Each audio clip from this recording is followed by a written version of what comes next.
That's right, America. Today we're talking about the roaring 1920s. This is a really fun era of American history, and I think it was fun for the time at the people who lived there too. So the 1920s in America were marked by a growing prosperity and an increasing sense of what I call modernity. Basically, America isn't turning into something that we would actually recognize as looking like America today. First of all, there's a big economic boom in the 1920s. America got the benefits of participating in World War I without many of the downsides. And what I mean by that is American industry made lots of money making stuff for the war effort, and then because we were on the winning side, we got to keep the benefits of that. Then, on top of that, American forces took relatively fewer casualties in World War I as opposed to other major countries that were involved. So all that fed to an economic boom. On top of that, Europe is devastated after World War I, and European farmers, especially for the first few years, aren't able to grow enough crops to feed their countries. Well, American farmers to the rescue. So American farmers are not only growing enough food to feed America, but also growing enough food to feed Europe as well.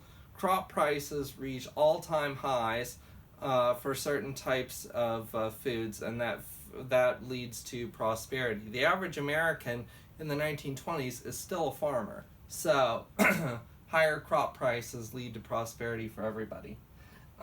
In addition, besides the farmers, though, you have a growing consumer culture, especially in America's cities.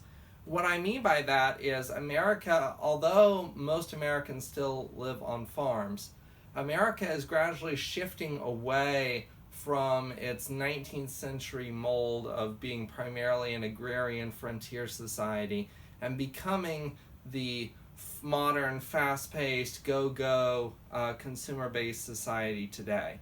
There's more products for people to buy. People spend more of their disposable income buying things. You have more advertisement. You have mass media.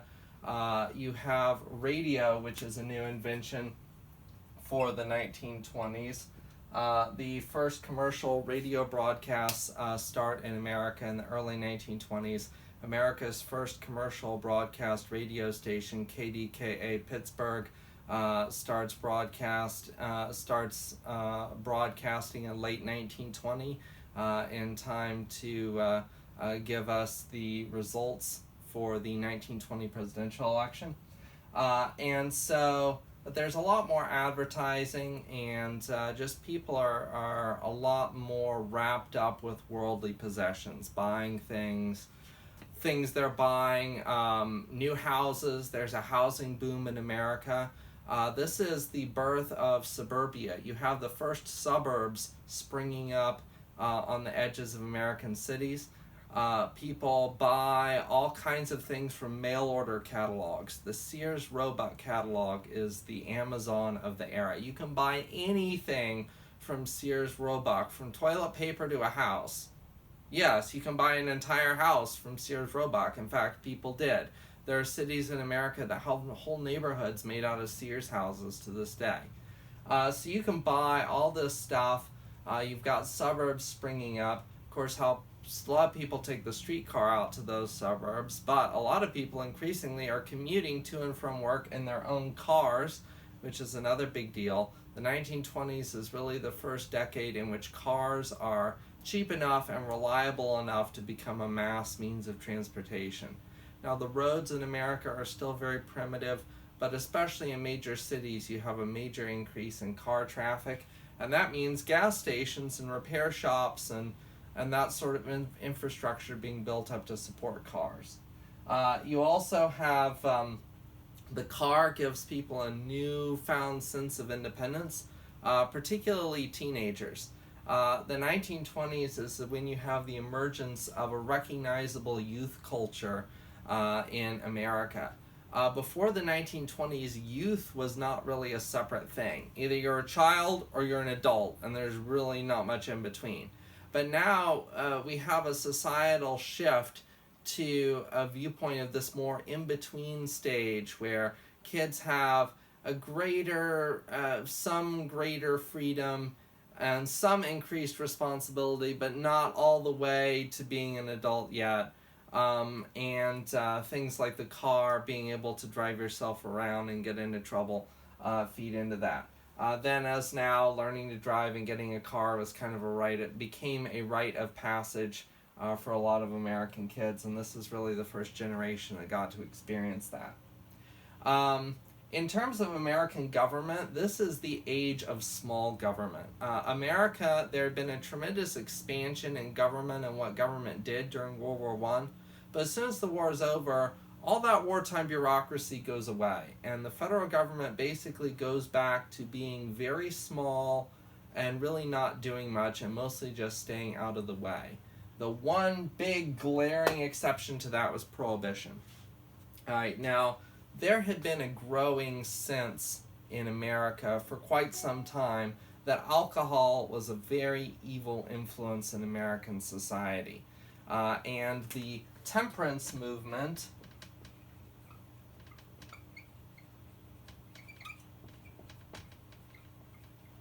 for a long time had been doing its best to stamp out the evils of alcohol and alcoholism.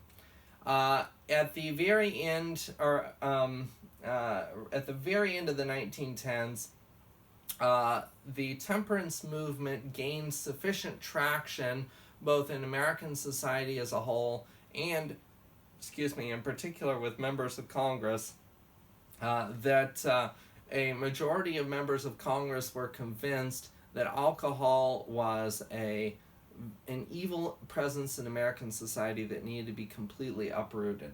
And so the United States government passed an amendment to the United States Constitution, the 18th Amendment, which prohibited the sale, manufacture, transportation, and distribution of intoxicating spirits. In other words, America was on the wagon. And a new federal bureaucracy and a new federal police force was created to try to police and enforce this. Now, if we were doing regular class, I would show you an entire documentary on this topic, and we would go into a lot more detail, but things being as they are, I'll have to summarize.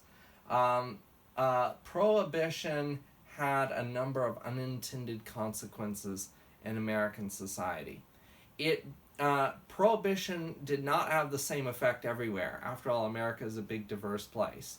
In a lot of places, particularly in rural areas and out in the country and in more conservative parts of the country, particularly the South and the Midwest, Prohibition was a success. A lot of people who had been drinking stopped drinking, or at least drank a lot less, which meant that there were, in some areas, there was less trouble with alcoholism, less trouble with alcohol-related crime, less drunk driving, and that sort of thing. However, in other parts of the country, particularly big cities, New York City especially, the amount of alcohol that was consumed actually increased during Prohibition rather than before. People took it as a challenge. It was now the fun, cool thing to go to a speakeasy, which is an illegal bar during Prohibition, and knock back some moonshine, some white lightning, whatever.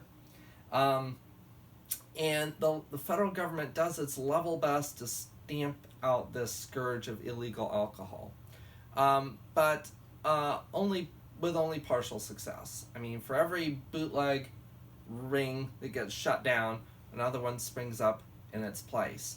And Prohibition also has several unintended consequences. One of those, incidentally, is the creation of NASCAR, because alcohol smugglers start making their cars faster and more powerful to outrun the police, and eventually some of those that's actually the basis of where NASCAR came from, or would eventually come from. Another unintended effect was the far-reaching effects of organized crime, because in large American cities you have organized crime rings that spring up, Most famously, for example, Al Capone's organization in Chicago, the Remus machine in Ohio, and others in various parts of the country that generate tremendous amounts of illegal profits through the sale and distribution of alcohol. Whether it's making their own or smuggling it in from outside the country or reselling alcohol that had been made before Prohibition took effect and then is locked away in warehouses, whatever the case may be. Another unintended effect is far-reaching corruption, because without much money sloshing around from illegal proceeds of alcohol, then the different gangsters, they can pay off political leaders. You have corruption reaching its tentacles throughout American government, local, state, and federal, during this period. You have members of Congress getting deliveries of illegal alcohol to their offices on Capitol Hill from bootleggers. You have the Attorney General of the United States himself basically selling get-out-of-jail-free cards to prominent bootleggers. So it really feeds a corruption in American society. A lot of new words are coined to describe these new developments. Perhaps one of the most iconic words that comes from this era is the concept of a scofflaw. Somebody who takes great pride in flouting the new Prohibition rules. Prohibition basically lasted for slightly over 10 years, the entirety of the 1920s. It was enacted in 1919, if I remember correctly, and, spoilers, it was eventually repealed in 1932, having proved to be a failure. Now, normally when I show the documentary on this and we talk it through, most students typically come away with the impression that Prohibition was a colossal failure. And honestly, I don't dispute that. A lot of students, I think, also come to the conclusion that it is futile to try to legislate certain types of morality, at least. I don't say not to legislate any morality, or else we couldn't make things like murder illegal, but at least to legislate some types of morality. I don't necessarily dispute that either, although some things are so heinous that they have to be made illegal regardless of whether you can enforce it or not. But it does raise questions about, I think, the modern day equivalence of this. Closest equivalence is probably drug policy. So anyway, food for thought. Other things that are going on during the 1920s are, one other thing, you have kind of a split in American Christianity between two different branches of the American church. You have one branch of the American church that becomes a lot more liberal in its theology. And what liberal is usually code for here, meaning we no longer take the Bible seriously, and we don't actually believe that God created the world or that Jesus died on the cross or any of that crazy stuff. So you have theological liberalism on the one hand, and then you have the growth of evangelical fundamentalism on the other hand. The term fundamentalism comes from a series of theological books called the Fundamentals of the Faith that were originally published in the 1910s and remained in print and very popular throughout this era. However, both of these are eclipsed by a growing secular movement in American society. You have increasing number of Americans who become very skeptical of Christianity, very skeptical of organized religion. You have that delightful document in your reading, that famous exchange from the Scopes monkey trial between the atheist defending attorney Clarence Darrow and the Christian prosecuting attorney William Jennings Bryan, when Darrow, the atheist, put Bryan, the Christian, on the witness stand and grilled him about whether or not we should take the Bible literally or not.